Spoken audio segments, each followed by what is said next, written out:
மக்களுக்கு நல்லது பண்றதுக்கு அரசியலுக்கு வாங்கடா, கொள்ளை அடிக்கிறது கொலை பண்றதுக்கு மாடா அரசியலுக்கு. மகா எப்படி இருக்கிறீங்க? அதாவது எனக்கு ரொம்ப சந்தோஷமாக இருக்குது. ஏன் தெரியுமா, நம்ம பசங்க வந்து நடிகர்களை வந்து கொண்டாடிட்டு இருப்பாங்க. எஃப்டிஎஃப்எஸ் வந்து தேட்டரில் வந்து ரிலீஸ் ஆச்சுன்னா கட் அவுட் வைக்கிறது என்ன, பால் ஊற்றுறது என்ன, கொடி கட்டுறது என்னன்னு சொல்லிட்டு அப்படி இருந்த பசங்களை எப்படி மாற்றி வச்சிருக்காரு தளபதி அப்படின்றத பார்க்கும்போது எனக்கு அவ்வளோ சந்தோஷமாக இருக்குது. அவ்வளோ சந்தோஷமாக பர்சனலாக என்னால் வர முடியலன்ற வருத்தம் இருந்தாலுமே, ஆனால் அங்கே தளபதிக்காக ஓட்டு போட போகணுன்றதுக்காக 10 மணி நேரம் 12 மணி நேரம் 15 மணி நேரம் இந்த தீயசக்தி பண்ணி வச்ச வேலைனால பசங்க எல்லாம் பெண்கள் பசங்க அப்படின்னு சொல்லிட்டு வயசானவங்கன்னு பஸ் ஸ்டாண்டில் காற்று கிடக்கிறத பார்க்கும்போதெல்லாம் மனசு அப்படி பதறுது, என்னடா இப்படி பண்ணி வச்சுருக்கீங்களேன்னு. ஆனால் அதையும் மீறி பசங்க வந்து லாரியை பிடிச்சி போகிறதா இருக்கட்டும், வேனை பிடிச்சி போகிறதா இருக்கட்டும், லிஃப்ட் கேட்டு போகிறதா இருக்கட்டும், இல்லைன்னா குரூப்பாக சேர்ந்து காரை பிடிச்சி போகிறதா இருக்கட்டும், 8,000 10,000 செலவு பண்ணி போகிறதா இருக்கட்டும், இதெல்லாம் நடந்திருக்கு லைஃப்பில் என்றைக்காவது பார்த்துருப்போம் நம்மலாம்? சத்தியமாக நான் பார்த்தது இல்லைங்க.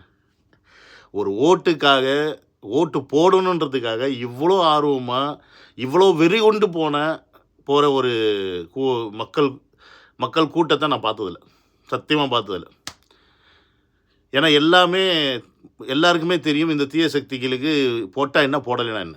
இந்த திருட்டு பயலுக்கு எப்படி பார்த்தாலும் இந்த கள்ள ஓட்டு போடுவாங்க, இல்லைன்னா வந்து ஏதோ ஒன்று போட்டு எவனோ ஜெயிச்சுட்டு போகிறான், எவன் வந்தாலும் திருடத்தானே போகிறான் அப்படின்ற எண்ணத்தில் நம்ம இருந்தோம். ஏன்னா ஒரு சரியான ஆள் இல்லை, இவங்களை எதிர்த்து இவங்களுக்கு சண்டை செய்ய, இவங்களை தூக்கி போட்டு மிதிக்க ஒரு ஆள் இல்லைன்னு இருக்கும்போது தளபதி வந்து இறங்கினா இருப்பாருங்க. அந்த ஒத்த மனுஷன் தான். அந்த ஒத்த மனுஷன் மட்டும் நீங்கள் அரசியலில் வரல அப்படின்னா தமிழ்நாட்டோடைய நிலைமை என்னன்னு யோசிச்சு பாருங்கள். எப்படிப்பட்ட அயோக்கியர்கள் கையில் இந்த நாடு இருக்குது அப்படின்றத நீங்கள் இப்போ புரிஞ்சிட்ருப்பீங்க. நம்மளால் ஒரு நமக்குன்னு இருக்க ஒரு உரிமை ஓட்டு போடுறது, அந்த ஓட்டை கூட நம்மளை போட விடாமல் பண்ணுறாங்கன்னா இவங்களாம் எப்பேற்பட்ட அயோக்கிய புறம்போக்குனாங்களா இருப்பாங்க. அதாவது மனசாட்சியே இல்லைங்க, சத்தியமாக சொல்ல மனசாட்சியே இல்லைங்க. அவ்வளோ கஷ்டப்படுறாங்க அங்கே அந்த பஸ் ஸ்டாண்டில் பார்த்தீங்கன்னா, அவ்வளோ லேடிஸ்லாம் கஷ்டப்படுறாங்க. அவங்களுக்குலாம் ஒரு 1க்கு 2 போகணுன்னா எப்படி போவாங்க? இந்த போக்குவரத்து சரி பண்ண வேண்டிய ஐஏஎஸ் கலெக்டர்லாம் படுத்து தூங்கிட்டு இருக்காங்க. என்ன பண்ணுறாங்கன்னே தெரில. இத்தனைக்கு எலெக்ஷன் கமிஷன் வந்து ஒரு வாரத்துக்கு முன்னாடியே சொல்லிருச்சு டிரான்ஸ்போர்ட்டேஷன் அரேஞ்ச் பண்ணணுன்னு. நான் நினச்சேன் இவங்க கண்டிப்பாக பஸ்ஸில் ஆப் வைப்பாங்க நான் நினச்சேன். அதே தான் நடந்துச்சு.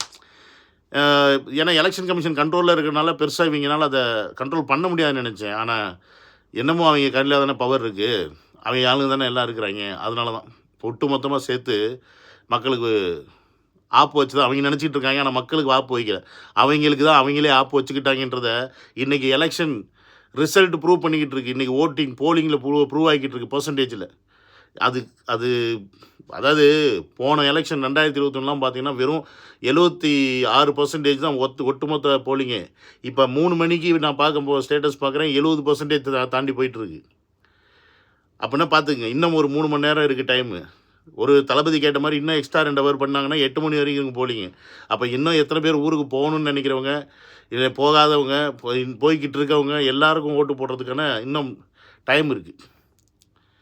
ஸோ இவங்க பண்ணின வேலை இவங்களுக்கே இப்போ பேக் ஃபயர் ஆகுது. இன்றைக்கி மக்கள் வந்து ஓரளவுக்கு சரி பரவாயில்ல போட்டால் போடும் இல்லைன்னா விட்றான்ற மனநிலைமையில் இருந்தால் கூட இவங்க பண்ண இந்த அராஜகத்தை பார்த்துட்டு இன்றைக்கி எல்லாரும் போய் ஓட்டு போட போயிருப்பாங்க.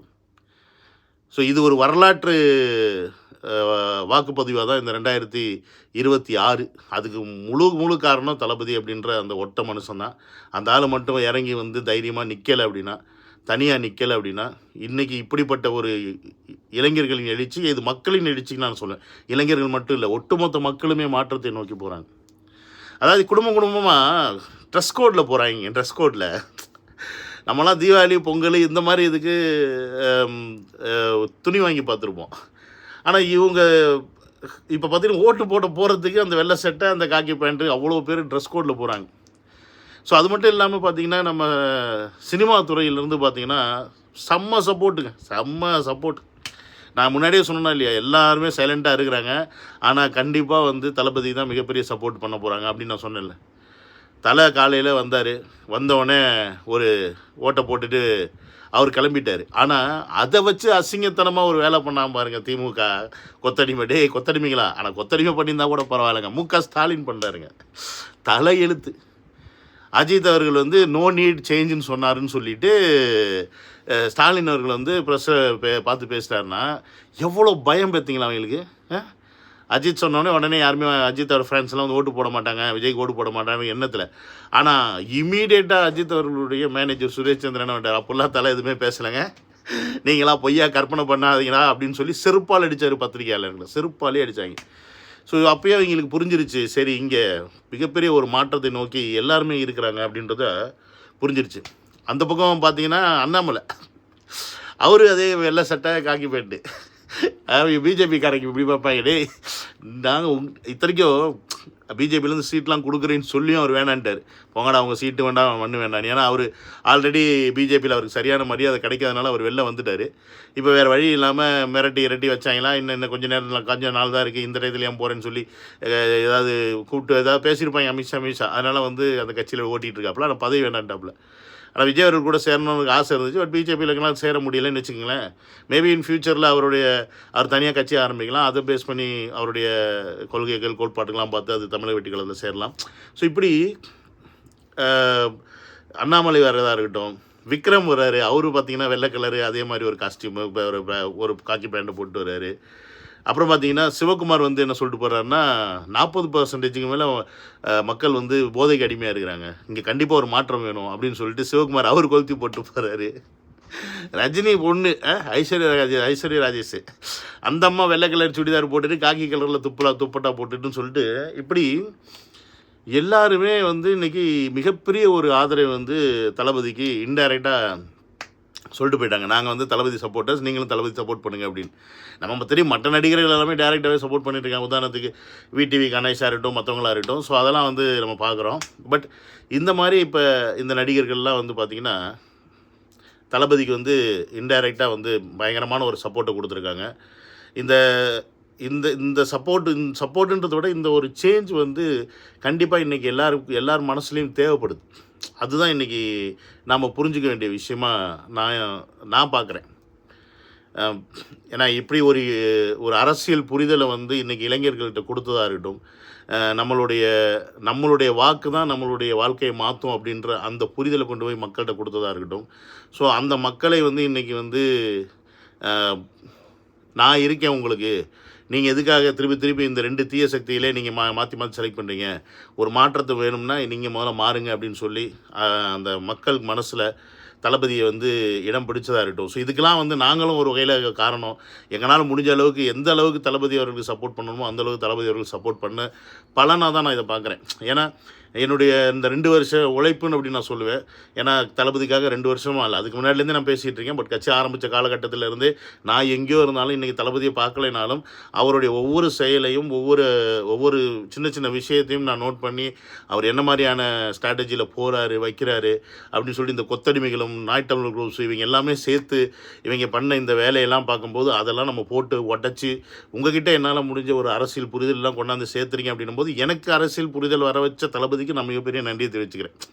இப்போ இதை சொல்லும் போது நாய் டவுன்லாம் சொல்லும்போது நான் ஒரு சீன் ஒன்று பார்த்தேன், அது பார்க்க உண்மையாலுமே நல்லா இருந்துச்சு. அது என்னன்னு பார்த்தீங்கன்னா காரைக்குடியில் பிரபுவும் சீமானும் கட்டி பிடிச்சிக்கிற ஒரு சீனு. சீமான் வந்துட்டு இருக்காப்புல, இந்த பக்கம் பிரபு வர்றாப்புல, டக்குன்னு பார்த்தோன்னே கட்டி பிடிக்கிறாங்க. ஆக்சுவலி உண்மையிலேயே பார்க்கும்போது நல்லா தான் இருக்குது. ஏன்னா இப்போ சீமானை பொறுத்த வரைக்கும் அவர் எல்லாருக்கிட்டையும் அப்படி தான் இருப்பாப்புல. அவர் வந்து பின்னாடி என்ன வேணால் பேசுவாப்புல, ஆனால் முன்னாடி வரும்போது சிரித்து பேசுவார், கட்டி பிடிப்பார். அதை எந்த கட்சின்னு பார்க்க மாட்டார், அந்த கட்சின்னு பார்க்க மாட்டார். அந்த மாதிரி ஒரு பண்பான மனுஷனாக இருக்குது. ஆனால் அப்படியே பக்கத்தில் ஒரு தரப்பா பாருங்க, அவனை மட்டும் ஒரு விலைக்கு வச்சுட்டாருன்னு வச்சுக்க, அந்த எச்ச பையனை மட்டும் சீமான் விலைக்கு வச்சுட்டாருன்னா அந்த ஆள் ஓரளவுக்கு புத்தி வந்துடும்யா. அதை செய்ய மாட்டேங்கிறாப்புல, ஏன் கூடையே வச்சுக்கிட்டு திரியிறாருன்னு தெரில. அவனை தூக்கி ஓரம் போடு சீமான், அதுக்கப்புறமா கொஞ்சம் மாறுங்க, அவ்வளோதான் நம்மளால சொல்ல முடியும். உங்கள் மேலே வச்சுருந்த நல்ல மதிப்பெல்லாம் நீங்களே கெடுத்துக்கிட்டீங்க அப்படின்றது தான் கொஞ்சம் வருத்தம். நம்ம ஒன்றும் பண்ண முடியாது, அது அவங்கவுங்க எப்படி சொல்கிறது, இந்த மாதிரி விஷயங்கள்லாம் நம்ம பார்க்கும்போது நமக்கு ஒரு நல்லா தான் இருக்குது. ஏன் இப்படி இருந்தால் நல்லா இருந்திருக்குமே, இதே மாதிரி நாம் தமிழர் வந்து தமிழக வெட்டிகளை எதிர்க்காமல் இருந்திருந்தா இந்நேரம் 2 ஒன்றா சேர்ந்துருந்தா அப்படின்ற மாதிரிலாம் நமக்கு டக்குன்னு தோண ஆரம்பிச்சிச்சு. பட்டு வாய்ப்பில்லை ராஜா, இனி வாய்ப்பில்லை, இனி அடிக்கிறதுனா அடி தான் அப்படின்ற மாதிரி ஆகிப்போச்சு. இனி அதனால் தூக்கி ஓர வச்சுருவோம். ஸோ ஒட்டுமொத்தமாக இன்றைக்கி இந்த எலெக்ஷனில் வந்து பார்த்திங்கன்னா நாம் புரிஞ்சுக்க வேண்டியது நம்ம எப்பேற்பட்ட ஒரு அழுத்தத்தில் நம்ம வாழ்ந்துக்கிட்டு இருக்கோம், நம்மளை ஆண்டுக்கிட்டு இருக்கவங்கலாம் எப்பேற்பட்ட அயோக்கியர்களாக இருக்காங்க, நம்மளோட ஓட்டை கூட போட விடக்கூடாதுன்றதுக்காக என்னெல்லாம் பண்ணுறாங்க அப்படின்றத நீங்கள் புரிஞ்சுங்க. ஏன்னா நமக்கு இருக்கிற இந்த ஒரு வாய்ப்பு, இந்த வாய்ப்பை கூட நீ இப்போ தட்டி பறிக்கிற, நீ எனக்கு என்கிட்ட காசு கொடுத்த, என்கிட்ட மூக்குத்தி கொடுக்குற, என்கிட்ட மண்டா கொடுக்குற, குண்டா கொடுக்குற, ஃப்ரிட்ஜு கொடுக்குற, கூப்பன் கொடுக்குற, எல்லாத்தையும் கொடுக்குற, எதுக்கு என்கிட்ட இந்த ஓட்டு வாங்குறதுக்கு. ஆனால் நான் ஓட்டு போட போகிறேன்னு போகும்போது நீ அதை போட விடாமல் பண்ணுற பற்றியா, அப்போனா நான் ஓட்டு போடக்கூடாதுன்னு நீ நினைக்கிறேன், அதுக்கு தான் நீ இவ்வளோ எனக்கு கொடுக்குற அப்படின்றத புரிய வச்சுருக்கான். அதே மாதிரி நிறையா பேருக்கு வந்து ஓட்டு வந்து கள்ள ஓட்டாக போட்டிருக்காங்க. இப்போ உதாரணத்துக்கு இந்த ஐ திங்க் மதுரை முனீஸ்ன்னு நினைக்கிறேன், அவர் வந்து வீடியோ போட்டிருந்தாப்புல எடுத்தோடனே காதில் பூ வச்சு தான் ஒரு வீடியோ போட்டிருந்தார். அவரோட ஓட்டை யாரும் வந்து கள்ள ஓட்டு போட்டாங்களோ, அதுவும் ஒரு பொம்பளை வந்து போட்டிருக்கு, பொம்பளை கையெழுத்து போட்டிருக்கு அப்படின்னு சொல்லி அவர் வந்து சொல்லிட்டு இருந்தார். ஸோ அந்த மாதிரி கள்ள ஓட்டு போட்டாங்க அப்படின்னா நீங்கள் வந்து உங்களுடைய பேலட் ஓட்டை வந்து கேட்டு 49P அப்படின்ற அந்த செக்ஷன் பிரகாரம் கேட்டு நீங்கள் வந்து உங்களோட பேலட் ஓட்டை போடுங்க.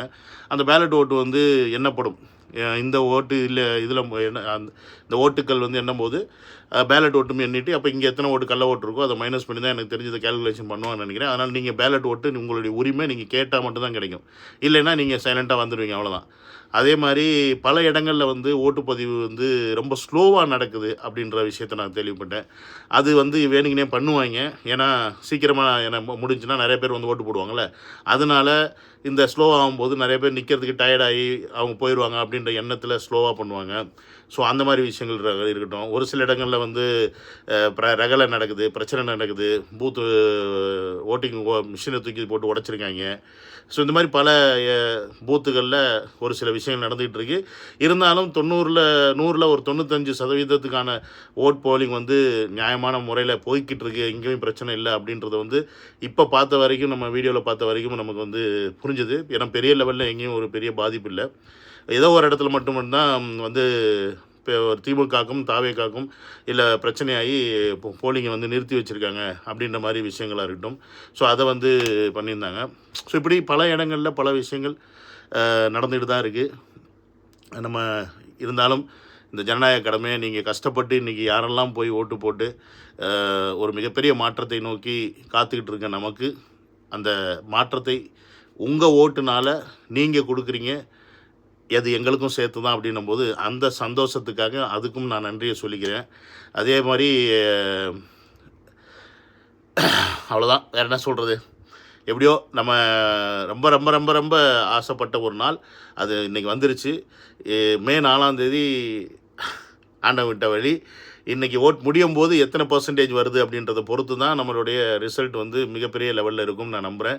கிட்டத்தட்ட 80, 85, 90 கிட்டலாம் வந்துருச்சு அப்படின்னா கான்ஃபிடெண்ட்டாக இருங்க நண்பா, கான்ஃபிடெண்ட்டாக இருங்க. டிவிக்கே தான், தளபதி தான், சிஎம் தான் அப்படின்ற ஒரு மைண்ட் செட்டுக்கு நம்ம போயிடலாம். ஸோ அதே மாதிரி